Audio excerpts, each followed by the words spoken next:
Começa agora o Jornal da Cultura com William Correia. Boa noite, marqueteiro João Santana e a mulher Mônica Moura são libertados depois de acordo para pagar fiança de 31 milhões e meio de reais. E veja também nesta edição. Mês de agosto deve definir os destinos de Eduardo Cunha e Dilma Rousseff, ameaçados com a perda do mandato. Polícia prende piloto de helicóptero acusado de ser o mentor do sequestro da sogra do chefão da Fórmula 1.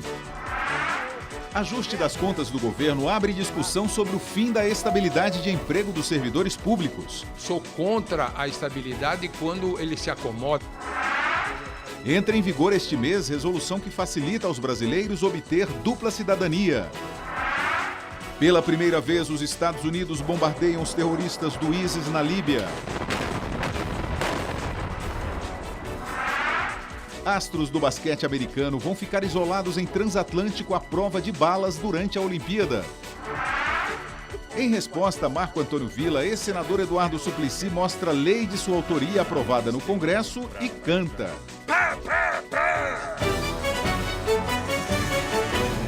E a nossa bancada hoje está um pouco diferente.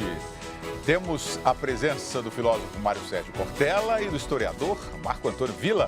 Mande a sua pergunta aos nossos comentaristas pelo WhatsApp, o número é 11, o DDD de São Paulo, 975592915. Não se esqueça de se identificar. E também pelo Twitter e Facebook do Jornal da Cultura. Julho acabou e com ele as férias, inclusive as dos parlamentares. Vamos direto a Brasília conversar com o repórter Leandro Magalhães. Boa noite, Leandro. O fim do chamado recesso branco começa com todas as atenções voltadas para o andamento do processo de impeachment da presidente Dilma Rousseff. Não é isso, Leandro? Muito boa noite, William. Boa noite a todos. É isso mesmo, William. O parecer do relator, a senadora Antônia Anastasia, do PSDB, foi finalizado hoje. Ele chegou logo cedo, às 8 horas da manhã, ao Senado, passou o dia no gabinete finalizando o texto e foi embora às 6h30 da noite. Não falou com a imprensa. Amanhã, a Comissão Especial do Impeachment deve fazer a leitura do parecer, depois vem a votação, depois começa um outro processo, uma outra etapa, que é a leitura do parecer no plenário do Senado. Vamos ver na reportagem. Movimentado no Congresso Nacional. O mês já começa com a retomada dos trabalhos da Comissão Especial do Impeachment no Senado. Amanhã haverá a leitura do parecer na comissão, ao meio-dia. Na quarta-feira, às 11 da manhã, o texto será discutido.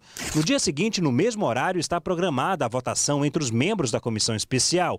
E para encerrar a semana, o parecer deve ser lido em plenário, ou seja, para todos os senadores.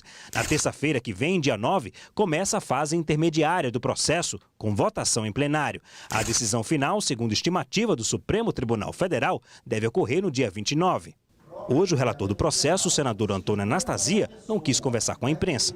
O placar para a abertura da Comissão Especial do Impeachment no Senado teve uma margem ampla. Foram 55 votos a favor, 22 contrários, uma abstenção e 3 ausências. Eram necessários 42 votos. Para a presidente Dilma Rousseff ser definitivamente afastada do cargo e perder os direitos políticos por 8 anos, são necessários 54 votos na votação final. Segundo a projeção da Agência Estado, hoje 39 senadores votariam a favor do afastamento. 18 contra, 19 não quiseram responder e 5 estão indecisos. A tendência é da manutenção desses votos, tá? É muito pouco provável que quem já votou pela admissibilidade do processo volte atrás. Bem, outro processo de cassação já movimenta aqui em Brasília, mas dessa vez é o processo de cassação do mandato de deputado do ex-presidente da Câmara, Eduardo Cunha, que hoje entregou as chaves da residência oficial da presidência da Câmara, que agora vai ser ocupada pelo atual presidente Rodrigo Maia. Bem, a gente volta ao estúdio, William. Você ficou escuro, falou do mal do Rodrigo Maia. O Rodrigo Maia falou, desliga a luz desse rapaz aí para ele... Isso é o fim do iluminismo. Marco Antônio Villa, boa noite, Marco Antônio Villa. Boa noite. Bom, como nós vimos na reportagem que o entrevistado falou, não vamos ter surpresas, é isso? Diferentes do que... Né? Não. Alguma mudança nesse placar? Não, o jogo está jogado. A comissão tem 21 membros, o presidente não vai votar, que é o senador Raimundo Lira, do PMDB da Paraíba, portanto eram 20 votos, vai ser 15-5, já sabe, o resultado já está dado. Vai ao plenário, aí de acordo com o rito do impeachment, basta a maioria simples para pronúncia aí passam a ter 10 dias, etc. tal, até chegar ao julgamento. Aí sim precisa do quórum de 2/3, que são 54 senadores, para aprovar o impeachment. Pelo que se vê e se acompanha o que acontece em Brasília, tudo indica que o número de votos, ao invés de já foi 55, quando do recebimento, bastava a maioria simples naquele momento.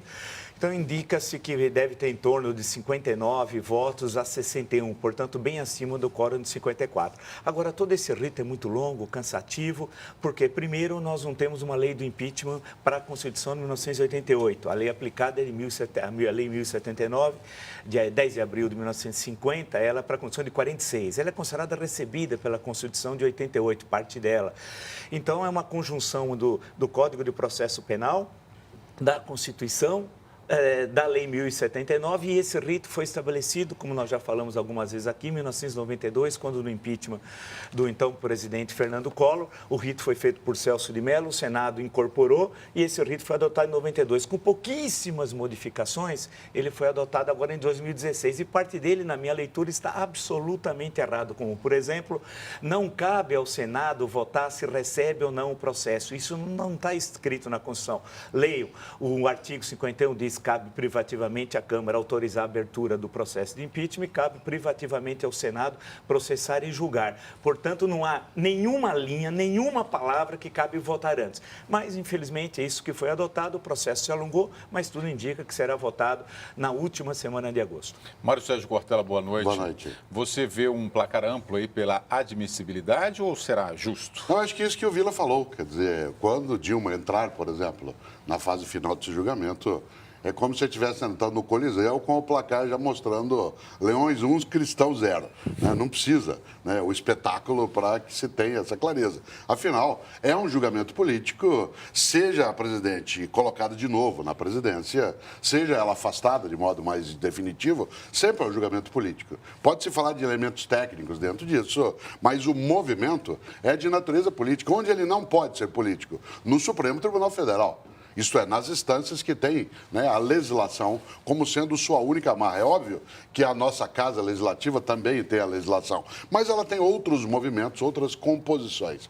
Acho, inclusive, que essa questão da votação logo em relação ao parecer, ela terá, sim, como lembrou o Vila, né, essa condição. Até não vejo, claro que no outro ponto de vista, não vejo como tão negativo esse tempo extenso que tivemos, e o Vila lembrou que ele não seria até correto por não estar ali consignado, mas um não assodamento desse processo permitiu para nós uma natureza pedagógica, também de aprendizado, de nós entendermos um pouco o que está acontecendo, porque diferentemente de 92, quando havia um confronto, uma acusação direta de desvio, né, de dinheiro em relação a falcatruas, etc., agora, embora isso apareça, né, no cotidiano, não é esse o motivo central que se alega para, né, a necessidade da continuidade de um processo de impeachment. Por isso, acho que nós não teremos tanta surpresa, né, em relação a isso. O mês de agosto, eu falava isso para você agora há pouco na internet, é um mês na história do Brasil marcado por alguns eventos traumáticos, né? O suicídio de Getúlio, a renúncia do Jânio. E eu não acho que haverá essa mesma forma de exuberância nesse momento. O Vila lembrou e eu concordo, o jogo já estava marcado. Há poucos meses das eleições municipais, as alianças políticas começam a se definir e revelam uma menor polarização entre partidos como PSDB e PT. O candidato do PRB, Celso Russomano, lidera a corrida eleitoral na cidade de São Paulo. Ele conseguiu apoio do PTB e dos nanicos PSC e PEN.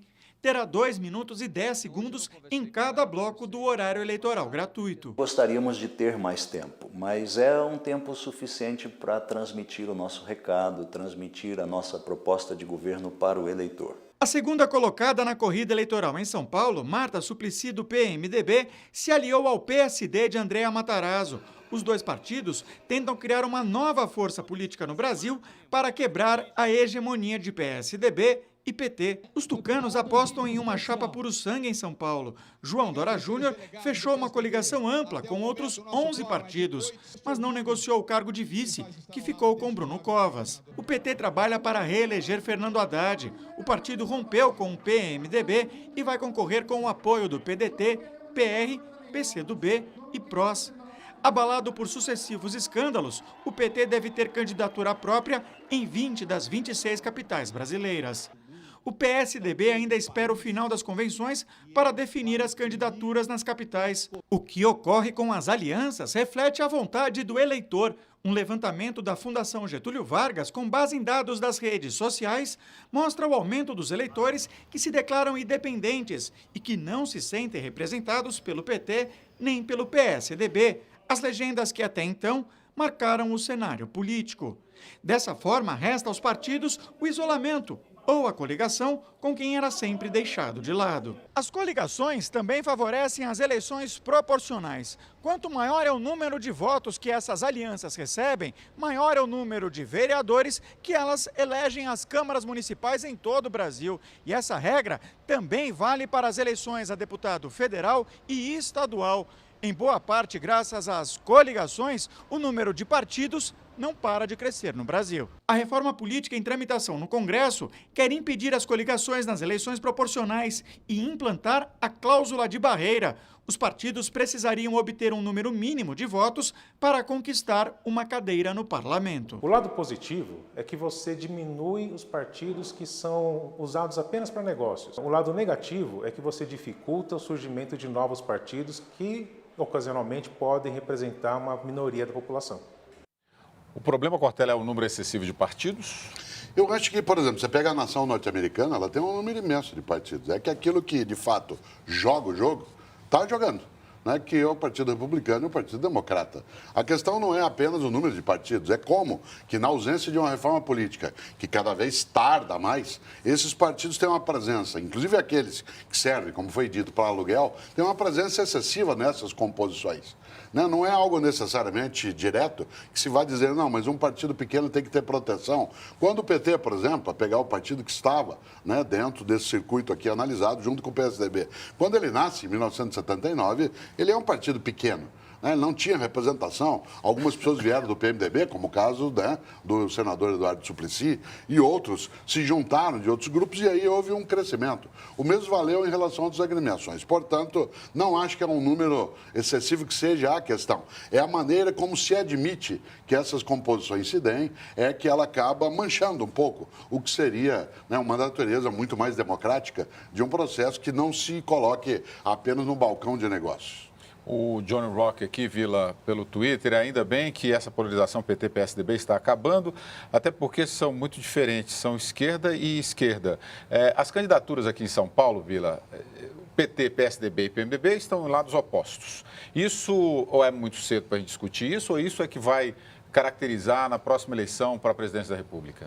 Não há uma relação direta entre eleição municipal e eleição presidencial. Basta lembrar, por exemplo, um ano de impeachment, 92.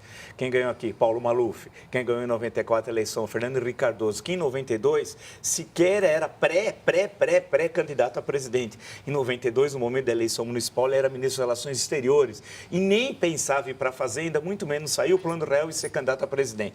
Então, muitas vezes se desenha um cenário já para 2018, e hoje com os arquivos digitalizados, é legal você ler o jornal, acontece tudo ao contrário do que se prevê. 2 anos em política é uma eternidade. Agora, as coligações que tem aqui, a cidade de São Paulo, claro, o maior colégio eleitoral do país, é uma eleição super importante, sempre tem novidades, é bom ver uma eleição, é uma capital que já elegeu uma mulher prefeita, já elegeu um negro. Elegeu 2 mulheres. 2 mulheres, desculpe, duas, a primeira em 1988, né? O Rio de Janeiro, por exemplo, que se fala tanto em época, em modernidade, nunca teve um prefeito negro eleito e muito menos teve uma mulher eleita. Isso para mostrar como é uma cidade plural, moderna, global e que tem todas as posições políticas. Aqui tem de tudo tal. Agora, tem umas questões que envolvem, rapidamente para falar da eleição municipal, não é possível ter um candidato que lidera as pesquisas como o Celso Russomano e ninguém sabe se ele vai ser candidato ou não. Por quê? Porque o Supremo Tribunal Federal não decidiu, está com a ministra Carmen Lúcia, espera-se que nessa semana ela toma uma decisão, encaminhe para a turma, né? E a turma, que é formada por 5 ministros, entre os quais ela decida a sorte da candidatura a Celso Russomano. Isso é ruim para os eleitores, para a eleição e para o próprio candidato, que é candidato, mas não sabe se é candidato ou não. Caso ele caia na lei da ficha limpa, o que é muito provável, haverá fundamentalmente 3 candidaturas. O prefeito tem um índice de rejeição fabuloso, Pantagruélico, um dos maiores da história, tal, né? E Marta Suplicy, uma candidata muito forte, tem marcas eleitorais, tal como é São Saber, com a questão do Celso, bilhete único. A aliança agora com o André Matarazzo tenta trazer a classe média antimartista, tal, né? Tenta estabelecer então essa aliança. Não estão bons no samba, porque os dois dançando samba é um verdadeiro desastre. Mas eles estavam dançando samba ou rock? Era samba, não era rock? Dançar samba, mas estava muito ruim. E o João Dória aparece como candidato novo, essa história do executivo novo, alguém que não tem uma presença, ao menos mais constante na vida política, tal, e vai entrar muito com esse discurso no novo, e é uma chapa puro sangue. Agora, para falar rapidamente da questão da cláusula de barreira, isso é super importante, tem uma cláusula de barreira de 2%. O Congresso já aprovou há 10 anos atrás e o Supremo derrubou.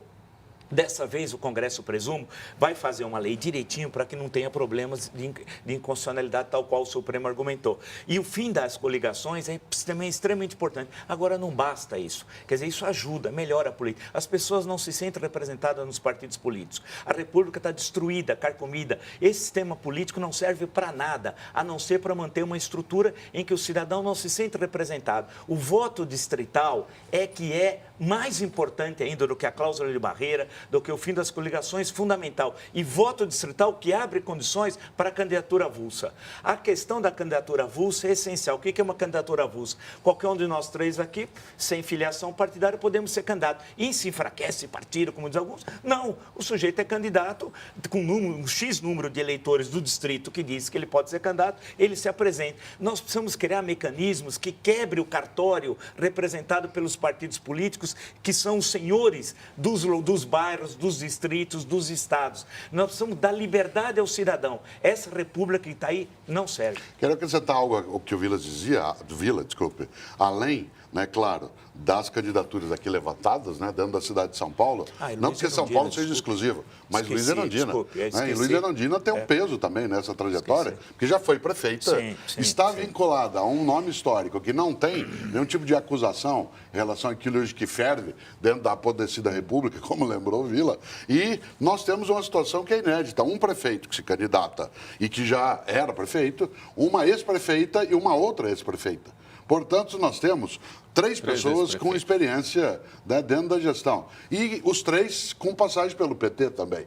Né? Seja o Haddad atual, que é do PT, seja Luiz Erundina e Marta Suplicy, que também foram do PT. Portanto, esse movimento, acho que o Vila, quando lembrou que recorreu aos arquivos e ler os jornais digitalizados, nos dá uma surpresa danada. É verdade. Né? O país tem hoje outra condição. A ponto da capital, da maior cidade do país, está nessa circunstância, inclusive, né, de não saber quem é que vai ser, de fato, aquele que vai ficar à frente agora das pesquisas. Agora, lá no Rio, teve a Benedita da Silva, governadora, né? Não, ela mas assumiu, ela assumiu, ela terminou o mandato do Garotinho. Sim, mas ela estava lá. Não, não como prefeita, eu estou me referindo à prefeitura. Sim, como prefeita.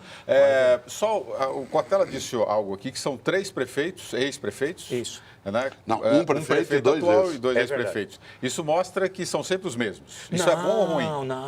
Não necessariamente. Na política não são sempre os mesmos? Não. Nós temos um processo de renovação. Não vamos dizer que só... Por exemplo, o Rodrigo Maia, eu não tenho nada contra nem a favor, só estou dando como exemplo. Você não pode dizer que é alguém que tem uma longa presença na Câmara dos Deputados em cargos efetivos, importantes e tal. É presidente da Câmara, claro que interino e tal. Essa ideia de que são sempre os mesmos, por exemplo, eu sou contra uma ideia de que não pode alguém ser candidato à reeleição. O deputado não pode ser novamente candidato a deputado. Eu acho que se ele é um bom deputado, quem tem de julgar é o eleitor. Quem é soberano é o eleitor. Nós temos a mania de querer dirigir e obrigar. Por exemplo, eu sou contra o voto obrigatório. Eu acho que a pessoa deve livremente escolher se quer votar ou não. E ela deve livremente escolher em quem deve votar. Se ela gostou de você, William, que foi um bom deputado, um bom vereador, por que ela não pode votar novamente em você? Nas grandes democracias consolidadas há séculos, existe isso. O Ted Kennedy, para pegar um exemplo de senador, ficou 30 anos como senador, né? Um brilhante senador. Os eleitores do seu estado lá chancelavam o nome dele. Outra coisa é quando você tem famílias dominando o poder político. Por isso que eu falo, se tivermos o voto distrital e tivermos a candidatura avulsa, você mina o poder coronelístico e abre condições para a cidadania se manifestar.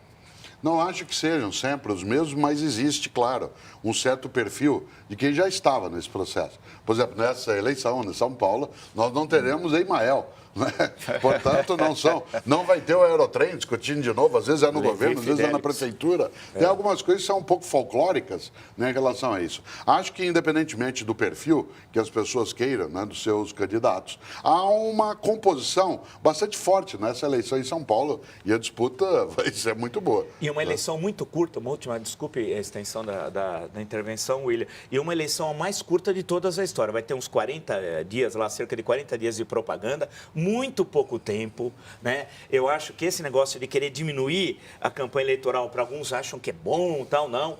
Eu acho que a campanha eleitoral tem que discutir seriamente, porque nós damos, o Franco Montoro sempre dizia isso, damos muito pouca importância ao município. Ninguém mora na União, você mora no município. E nós sempre achamos que o município é menos importante e ser vereador é uma coisa desprezível. Muitas vezes a pessoa fala assim, esse aí não serve nem para vereador. Pô, vereador é fundamental. Pense nisso, não vote em qualquer um, hein?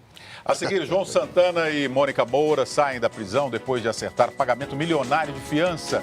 E ainda ajuste de contas do governo pode mexer na estabilidade do funcionalismo público.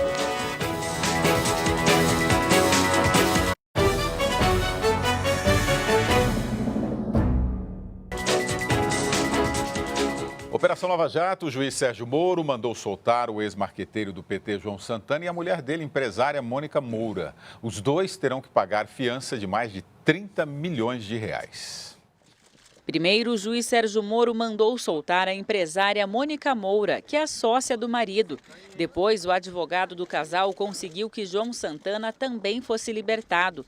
Para deixar a prisão, Mônica pagou fiança de 28 milhões de reais e João Santana de 2 milhões e 700 mil reais. Os mais de 30 milhões, maior fiança paga até agora na Lava Jato, correspondem aos valores bloqueados nas contas do casal. O dinheiro está sob custódia do judiciário e a destinação final dele depende da sentença dada pelo juiz no final do processo. Mônica e João foram presos em fevereiro na 23ª fase da Lava Jato, chamada de Acarajé. Eles estavam numa penitenciária comum na região metropolitana de Curitiba. Os dois são acusados de corrupção, lavagem de dinheiro e associação criminosa. Eles admitiram ter recebido 4,5 milhões de dólares de Caixa 2 da campanha presidencial de Dilma Rousseff em 2010 e afirmaram que essa é uma prática comum em todas as campanhas eleitorais do país. Segundo o juiz Sérgio Moro, não havia mais motivos para João Santana e Mônica Moura ficarem presos porque os processos contra os dois estão em fase final e também porque ambos manifestaram interesse em colaborar com a justiça. Mas na decisão de Moro não há nada escrito sobre uma possível delação premiada.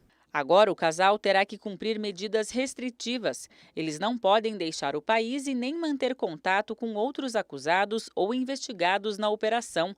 Também estão proibidos de participarem de qualquer campanha eleitoral. O casal não fez a delação? Ainda não. Agora, tem proibido de fazer trabalho em campanha, só faltava trabalhar outra vez. Aí, o chincalhe absoluto da República tal. Dessa República da bandalheira sistematizada, como disse, há um século atrás, Euclides da Cunha. Bem, é bom lembrar que a Mônica Moura, quando ela foi presa em fevereiro, ela entrou dando risada e mascando chiclete e não saiu da mesma forma, o que é um bom sinal. Então, ela percebeu que há justiça no Brasil, que há juiz, como o Sérgio Moro, né, que funciona, que já condenou, já tem mais de 100 condenações na Operação Lava Jato, somando dá mais de 1.000 anos de prisão. Raríssima das suas decisões acabaram sendo alteradas na segunda instância, que é em Porto Alegre. Portanto, viu que existe justiça e existe seriedade. É importante lembrar que as acusações que pesam sobre o casal envolvem a reeleição de Lula em 2006, a candidatura de Dilma e a campanha de 2010, a reeleição em 2014 e campanhas municipais em 2008 e 2002, inclusive aqui em São Paulo. Ou seja, a questão é que o João Santana não é que recebia propina Caixa 2, não é isso, é mais do que isso, que já era grave. Né? É dinheiro desviado da Petrobras, que era a 10ª empresa do mundo e hoje é número 416, graças ao criminoso de São Bernardo do Campo. Ele é o chefe do Petrolão e só haverá democracia o dia que ele for devidamente processado, condenado a regime fechado. A gente não pode falar em lei, em democracia, quando o sem vergonha de São Bernardo está solto. Isso aí é inquestionável, eu direi isso até o final dos meus dias tal. A questão que se coloca, portanto, que ele recebeu o João Santana, o dinheiro em Angola. A triangulação foi a empreiteira, Petrobras, governo angolano, que é a ditadura mais longa da África Negra desde 1979, e recebeu dinheiro por lá. A questão é o seguinte, se vai fazer a delação premiada, tem dinheiro? Tem. Para deixar uma fiança de 31 milhões é porque tem muito. Mas não basta só isso. Ele, para fazer a delação, ele tem de entregar todos os nomes. E aí, o criminoso de São Bernardo sabe que vai pegá-lo diretamente. A gente tem que lembrar que o fato do juiz Moro ter determinado a soltura não é um atestado de inocência. O que ele argumenta, o juiz Moro, é que não há necessidade da prisão preventiva continuar, mas o processo continua. Eu fico até imaginando, né, que há uma coisa curiosa dentro disso. De fato, uma fiança de 30 milhões, né, 31, é algo inimaginável. Se alguém me disser assim, você pagaria 30 milhões de reais para poder não ficar preso por um tempo? Bom, se eu tivesse, que é o caso, o casal tinha, né, sem dúvida. Mas se a gente fizesse disso um reality, né, e eu dissesse, olha, eu vou te pagar 30 milhões de reais se você topar ficar preso 5 anos. Isto é, 6 milhões de reais por ano. Isto é, 500 mil reais por mês eu vou te dar para você ficar preso. Você sabe que essa questão, ela não fica fora de propósito. O contrário, é isso que o Vila lembrava agora. Ao entrar, entra sorrindo. Ao sair, não necessariamente, né, do mesmo modo. Eu não sei onde o Vilas tira todas as informações, que às vezes parece que só ele tem. Não, né? Porque se a Justiça Federal, tivesse, ela teria dado outros passos. Mas ainda assim, a questão, ela é tão séria que a gente não pode esquecer que a soltura não é determinação de inocência. Ela é apenas a ideia de que não precisa mais prisão preventiva. Inclusive, o chefe do Petrolão já é réu. E quando eu dizia aqui que eles estavam destruindo a Petrobras, em 2012, em 2013, as pessoas falavam, mas da onde? Brilhante, tem pré-sal. Era tudo mentira, eles são ladrões. E ele é criminoso e só haverá democracia o dia que ele for preso. Enquanto ele não for preso, não aceite sacrifício de mudar a Previdência, de nada, hein? Que ele é o criminoso maior da República.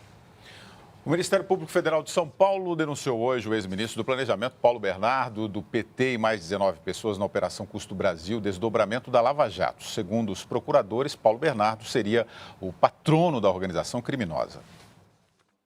No total, 3 denúncias foram apresentadas pelos procuradores. A maior delas inclui o ex-ministro e mais 12 suspeitos de crimes de corrupção ativa, lavagem de dinheiro e organização criminosa. O Ministério do Planejamento e a empresa Consiste teriam montado um esquema que desviou 100 milhões de reais do empréstimo com desconto em folha de servidores federais. A maior parte do dinheiro teria ficado com o PT.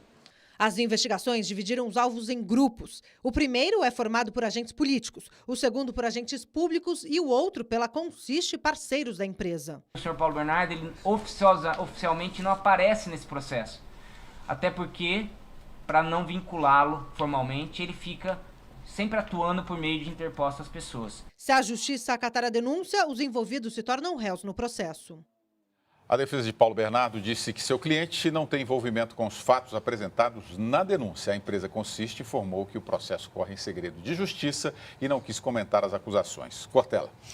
É um passo fortíssimo esse, né? Porque ao fazer essa incriminação, evidentemente que o judiciário terá que argumentar com as provas mais concretas. Né? Nesse sentido, eu não acho que é uma circunstância tão fácil e ela não atinge apenas, né, o grupo que agora está sendo indiciado. Ela pegará, claro, com rebarba outras circunstâncias dentro disso e, em princípio, né, dentro daquilo que se chama de escândalo do Petrolão, não tem uma conexão imediata, né, com esse processo. Ele é algo de outro tipo de estrutura, de outra forma, inclusive, não só de arrecadação, em algumas circunstâncias e, diz a justiça, até de desvio. Portanto, era algo esperado. O próprio ex-ministro Paulo Bernardo tem a percepção de que haveria um momento em que isso poderia acontecer. Vamos ver quais são os passos sequenciais. Afinal, envolve também, né, a esposa dele, que, embora tenha imunidade, não está ligada, né, diretamente à ideia de impunidade. Por isso, sim, algo que, quem diria, né, talvez ele seja um dos passos que a gente tem hoje e que ainda não tem toda a nitidez. Né? Acho que o Vila, né, tem informações daquelas que a gente não sabe de onde ele tira, né, mas ela vem e a justiça ainda não tem. Mas ainda tem, graças a Deus, nós temos a Polícia Federal, graças a Deus temos o Ministério Público Federal e graças a Deus temos juízes como Sérgio Moro. Esse senhor Paulo Bernardo, a acusação que pesa agora é a questão que envolve lá o empréstimo lá de 12 milhões do Banco Chaim, dado ao Bunlá e amigão do Lula, que deu 6 milhões ao PT de Campinas, onde foi assassinado o prefeito Toninho, e 6 milhões ao PT de Santo André, onde, coincidentemente, foi assassinado o prefeito Celso Ranel. Deu para um senhor que estaria, supostamente, de acordo com as acusações, chantageando duas pessoas, Lula e Gilberto Carvalho, que ele saberia, esse senhor Ronan, né, que comprou o Diário do Grande ABC, dando nome todos aos bois. Todo mundo sabe a história tal. Agora, esse senhor Paulo Bernardo está envolvido também no episódio, consiste, né, que é a questão que envolve roubando dinheiro de idosos e aposentados. R$1 por mês e atirando, de gente que não tem dinheiro para comprar remédio, trabalhador, gente que se matou. Esse criminoso está roubando. A acusação tá com todas as informações do Ministério Público Federal e da Polícia Federal, esperamos que se faça justiça. E se fizer justiça, o Paulo Bernardo teria ir preso. 1.200 homens do Exército devem chegar ainda esta semana ao Rio Grande do Norte, após uma série de ataques a ônibus e prédios públicos. Desde a última sexta-feira, 41 veículos foram queimados ou depredados na região metropolitana de Natal. Um prédio da Secretaria Municipal e postos policiais também foram alvo dos bandidos. Segundo o governo, a ordem dos ataques está partindo de dentro dos presídios, em retaliação à instalação de bloqueadores de celular numa penitenciária. Até agora, 60 pessoas foram presas. Foram identificadas as 8 pessoas que morreram na queda de um avião de pequeno porte em Cambé, no norte do Paraná. Elas voltavam de um casamento em Cuiabá e pousariam em Londrina. O acidente aconteceu ontem à noite. A aeronave perdeu altitude e caiu em cima do barracão de uma transportadora e explodiu. A ANAC investiga o que causou a queda. A polícia de São Paulo prendeu o piloto de helicóptero Jorge Eurico da Silva Faria, suspeito de liderar o sequestro da sogra do presidente da empresa que administra a Fórmula 1, Bernie Ecclestone. Jorge já tinha prestado serviços para a família do empresário. Aparecida Schunk foi raptada há 9 dias e liberada ontem pela polícia. Ela é mãe de Fabiana Flosy, mulher de Bernie Ecclestone. Outros 2 homens também foram presos. Bom, aqui no Jornal da Cultura todos têm o direito de expor as ideias e também de responder quando se sentirem incomodados. Foi o que aconteceu com o ex-senador Eduardo Suplicy.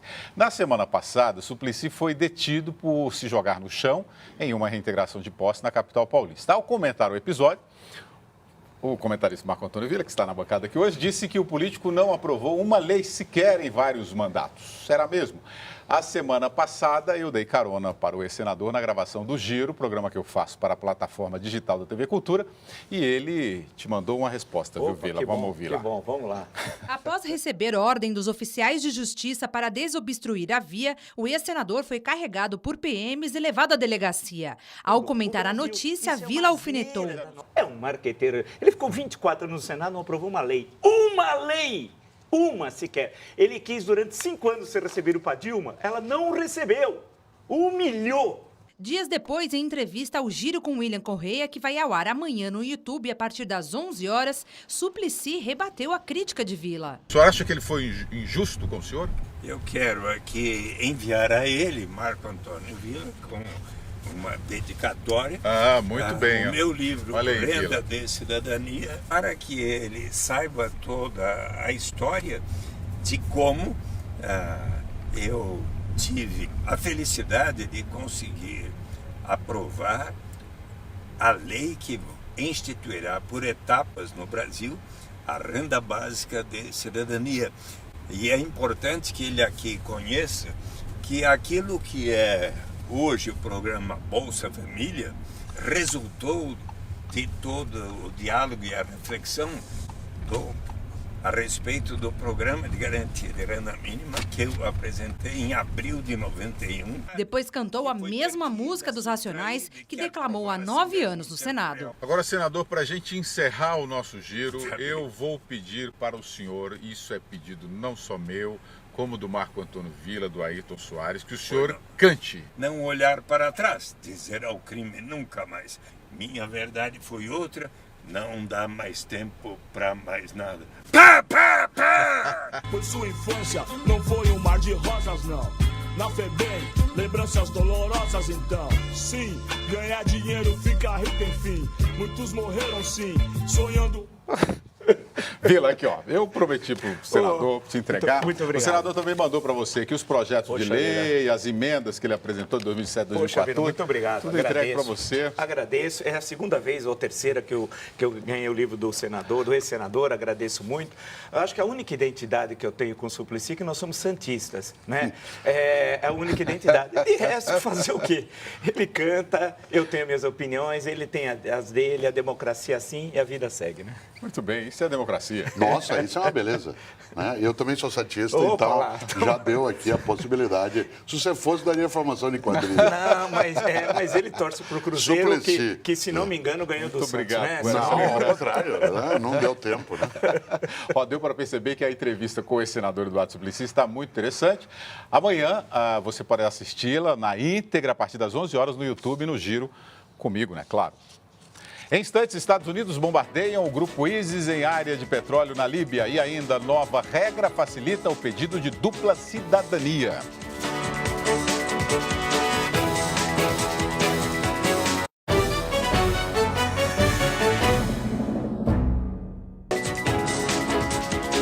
Quem deseja ter dupla cidadania ou vai estudar ou trabalhar no exterior precisa validar documentos brasileiros lá fora. Esse processo pode levar meses e até anos, mas será facilitado daqui a alguns dias. Ivan tem ascendência italiana por parte de pai e mãe, mas enfrenta dificuldade para o reconhecimento da dupla cidadania. O processo já gastou muito tempo e dinheiro. Eu já gastei uns 10 mil reais só em espécie, sem contar gasolina, sair do trabalho, ir atrás de cartório, ir atrás de advogado, ir atrás disso, daquilo, né, que é insuportável. A partir de 14 de agosto, será possível validar documentos para conseguir a dupla nacionalidade em qualquer um dos 15 mil cartórios espalhados pelo Brasil. É que nessa data entra em vigor a Convenção da Apostila de Haia, um tratado que promete agilizar o trâmite em mais de 100 países e vai facilitar a vida de quem busca uma dupla cidadania. Atualmente, para conseguir validar um documento, a burocracia é grande. A Associação dos Notários e Registradores diz que o processo pode levar muitos meses. Depende do documento. Ele pode ter que passar por várias fases, mas necessariamente uma delas é ter a validação desse documento no Ministério das Relações Exteriores, em Brasília ou por uma das suas 9 agências no Brasil. Segundo o Ministério das Relações Exteriores, todos os meses são legalizados mais de 80 mil documentos para efeito no exterior. Os pedidos mais frequentes são certidões de nascimento, casamento, óbito e estado civil. Depois vêm as traduções juramentadas e certidões emitidas por órgãos públicos. Agora o Brasil vai passar a ser reconhecido. Se eu pegar um documento brasileiro, ele vale em qualquer país signatário desse acordo. Se eu puder ir num cartório e resolver tudo num cartório, acabou o meu problema. Com a arrecadação em queda, surge o debate sobre o fim da estabilidade do funcionalismo público. A proposta ajudaria a equilibrar as contas. Sem dinheiro em caixa, o governo do Rio Grande do Sul parcelou os salários dos servidores. O calendário de pagamento de julho começou na semana passada e vai até a segunda quinzena de agosto. Não é uma situação isolada. Segundo a Federação das Indústrias do Rio de Janeiro, mais de 87% das cidades brasileiras enfrentam problemas no caixa. O que mais pesa na conta são o pagamento de despesas e a folha dos servidores públicos. Uma das soluções apontadas para estimular a economia é aumentar a produtividade do setor público. Os salários são, em média, 30% maiores do que os do setor privado e tem vários outros benefícios. Um deles, a estabilidade. Mas a medida para garantir continuidade das políticas de Estado, independentemente de quem esteja no poder, também é apontada como um problema. A partir do momento que o funcionário público tem estabilidade, infelizmente isso cria incentivo para que ele não aumente a sua produtividade, sua eficiência, para que o Estado não se modernize, não permita mudanças e inovações na economia. De acordo com o ranking do Global Competitiveness Index, o Brasil ocupa uma das últimas posições em eficiência no setor público entre 140 países e também vai mal em medidas para evitar o desperdício do orçamento. Quem defende a estabilidade concorda que alguns servidores se acomodam com a situação, mas que o maior problema do setor público é a falta de investimento dos governos. O servidor é o único culpado. Não é o único culpado porque não tem investimento e o governo não coloca isso para a população. Servidores do Hospital Universitário da USP, em greve desde maio, não reivindicam aumento salarial. Querem melhores condições de trabalho. Eu acho que já foi tão divulgado que o HU está ruim, que a população está até deixando de recorrer à universidade e está nesse momento caótico, muito triste mesmo. O Vila, aqui, ó, Maria Cristina Martinez pelo Facebook. Olha, eu sou professora aposentada e vi muitos professores acomodados por causa da estabilidade. O problema é a estabilidade ou nós não temos mecanismos para avaliar o desempenho desses funcionários? Acho duas questões bem rápidas, William. Primeiro, entre 140 países, o Brasil em eficiência, seu número 136, eu não acredito nessa pesquisa, né? Tem uma série de pesquisas que eu não acredito nelas a princípio. Entre 140 países, o Brasil está no número 136. E olha que o Vilas é sempre bem informado. Pô, não é possível, né? Não é possível, né? Quer dizer, a gente tá será tão atrasado, que... Pô, né? nós temos problemas, tá, mas, pô, alto lá, né? Só falar, não vamos exagerar também. Agora, acho que a questão que se coloca... Tem esses... Eu trabalhei 30 anos na universidade pública e tem gente que não trabalhava. Eu tive gente que não escrevia nem Twitter. Nem Twitter. O professor não escrevia Twitter.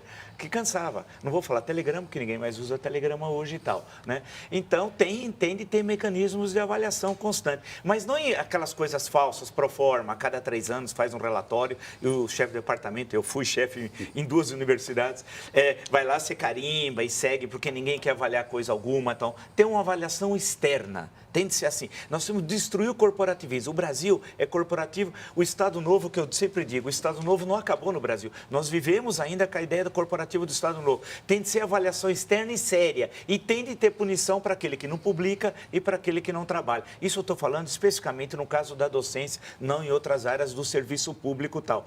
Que, por outro lado, a estabilidade é uma garantia histórica, foi uma garantia política. Porque antes era assim, mudava governo, mudava todo mundo, né? Então, você precisa ter um mecanismo de estabilidade para ter um corpo permanente de Estado.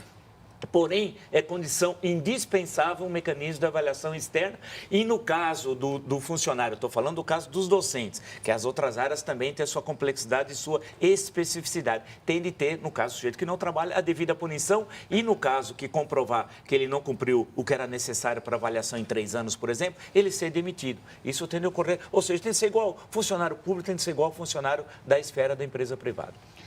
Há um mito no Brasil muito forte, ele é muito resistente, de que nós temos muitos funcionários públicos e que o Brasil é um país com essa condição. Não é verdade. Nós, em relação a outras grandes nações, nós temos um número inferior proporcionalmente à população até. É que há, de fato, um uso da nossa máquina no cotidiano que fica carente, sem imaginar. Tudo que foi desperdiçado na corrupção, nos desvios, né, no tipo de compra de voto ou naquilo que a gente tem no nosso dia a dia, se colocado na máquina pública, ofereceria também a ela melhores condições de atividade. No entanto, algumas pessoas, de fato, se escondem, né, dentro da estabilidade e na ausência de mecanismos de avaliação para fazer sombra e ficar tranquilo. No entanto, é necessário lembrar que, assim como imunidade a um parlamentar não significa impunidade ao parlamentar, estabilidade não pode ser sinônimo de impunidade.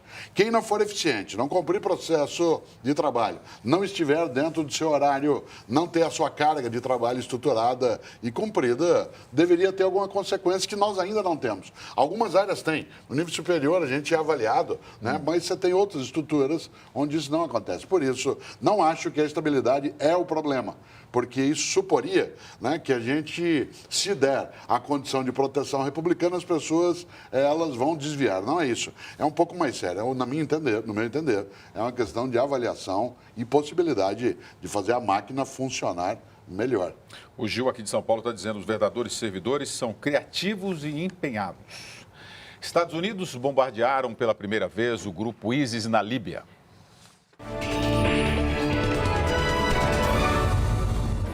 Os aviões americanos atacaram alvos específicos na cidade de Sirte, centro da indústria do petróleo. A região está sob domínio dos terroristas desde o ano passado. O Pentágono informou que o bombardeio foi uma resposta ao pedido de ajuda do governo líbio. Desde a queda do ditador Muammar Gaddafi em 2011, o país mergulhou no caos com disputa de grupos étnicos pelo poder e abriu espaço para o ISIS entrar no território.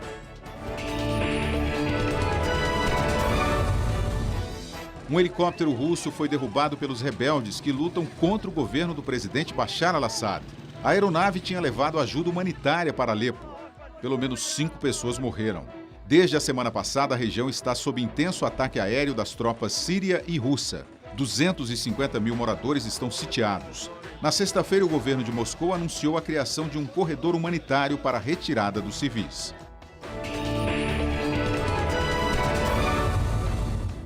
O famoso desenho Simpsons entra na corrida presidencial americana e declara apoio aos democratas. No episódio, Marge e Homer assistem a um comercial que pergunta: quem você gostaria que atendesse a uma ligação da Casa Branca às 3 da manhã? Do lado democrata, Bill atende e passa para a esposa, que diz: é sempre para mim. Enquanto o republicano Trump demora para responder por estar ocupado brigando no Twitter e tem ao lado um livro de discursos de Hitler. Quando atende, ele aciona a equipe para se maquiar enquanto o tempo vai passando.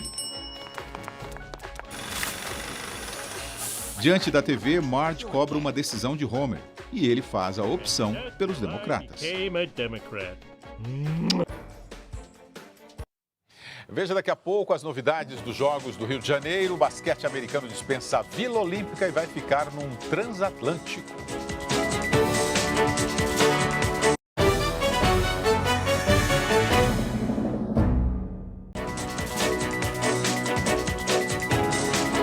A equipe feminina de ginástica artística da China arrumou um jeito de ficar mais protegida do mosquito Aedes aegypti, que transmite o vírus da Zika, dengue e chikungunya.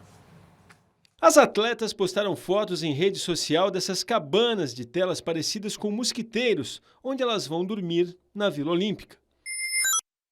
Já os times de basquete masculino e feminino dos Estados Unidos terão uma hospedagem inusitada. Eles ficarão em um transatlântico que atracou ontem no Pier Mauá e que tem capacidade para 400 pessoas. O pier está protegido com um vidro que resiste a tiros de fuzil e separa a população dos atletas. O goleiro Everton Pereira da Silva, de 28 anos, chegou hoje ao Rio para substituir Fernando Praz, cortado da seleção olímpica depois de fraturar o cotovelo direito. Ele vai ser operado na quarta-feira. O Everton, que é do Atlético Paranaense, foi a terceira opção do técnico. Me sinto tranquilo, me sinto preparado. Se o Mikael optar para me usar, eu vou estar à disposição com certeza. A seleção estreia contra a África do Sul na próxima quinta-feira. E quem ainda é dúvida nos jogos é o tenista espanhol Rafael Nadal. No treino de ontem, ele saiu com uma bolsa de gelo no punho esquerdo, reflexo da lesão que sofreu em maio durante o torneio de Roland Garros. Então, Olimpíadas, Rio de Janeiro. As coisas continuam como sempre lá. Outro dia teve um ataque de bandidos no túnel Rebouças, o motorista que quis fugir de bandidos caiu no alterofilame, caiu no mar, morreu. Houve um caso de estupro na Vila Olímpica. Quer dizer, continua tudo normal, tudo tranquilo na cidade maravilhosa. A Olimpíada em 2009, o Brasil foi escolhido, o Brasil era candidato, concorreu contra Chicago, naquele nacionalismo bem a lá Afonso Celso de 1900, acharam que era uma maravilha fazer a Olimpíada aqui. Nós vimos, na época, já tinha dito que quem ia menos ganhar com isso era o esporte olímpico brasileiro, que não se desenvolveu nesses 7 anos, não houve nenhum trabalho sério em relação a isso, mas tem muito político sem vergonha, corrupto, que quer ganhando fortunas, empreiteiras, e vai ficar toda uma estrutura absolutamente inútil. Vai custar 100 milhões de reais para manter essa estrutura daqui para frente. Ou seja, não serve para nada a Olimpíada. Agora é impedir que dê errado. Não há, né? Os chineses dizem, você trouxe ali a China, né, dentro da sua proteção, os chineses dizem que você nunca deve montar um tigre. De coisa que você sobe, você não consegue ficar em cima e nem descer dele. Como nós já subimos no Tigre, não dá agora para descer nem para ficar em cima. Agora tem que ir até o fim.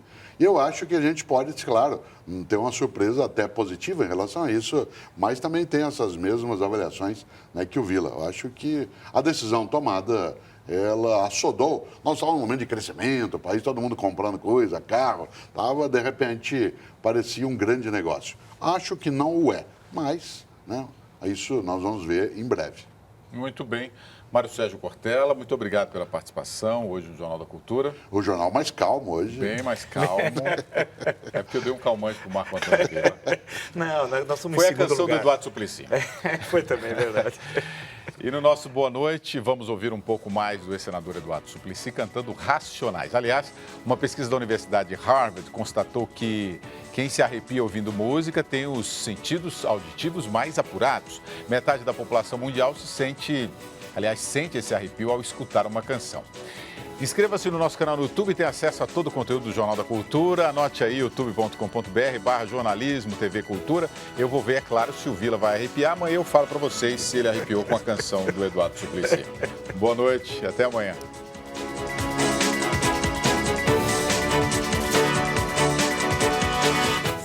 Recomeça a sua vida, a sua finalidade, a sua liberdade, que foi perdida, subtraída e quer provar a si mesmo que realmente mudou, que se recuperou e quer viver em paz, não olhar para trás, dizer ao crime nunca mais. Minha verdade foi outra, não dá mais tempo para mais nada. Pá, pá, pá! Trecho radiofônico. Homem mulato aparentando entre 25 e 30 anos é encontrado morto na estrada do Mboi Mirim sem número. Tudo indica ter sido acerto de contas entre quadrilhas rivais. Segundo a polícia, a vítima tinha vasta ficha. Um homem na estrada recomeça a sua vida, a sua finalidade, a sua liberdade, que foi perdida, subtraída e quer provar a si mesmo que realmente mudou, que se recuperou e quer viver em paz, não olhar para trás, dizer ao crime nunca mais. Minha verdade foi outra, não dá mais tempo para mais nada. Pá, pá, pá! Trecho radiofônico. Homem mulato aparentando entre 25 e 30 anos é encontrado morto na estrada do Mboi Mirim sem número. Tudo indica ter sido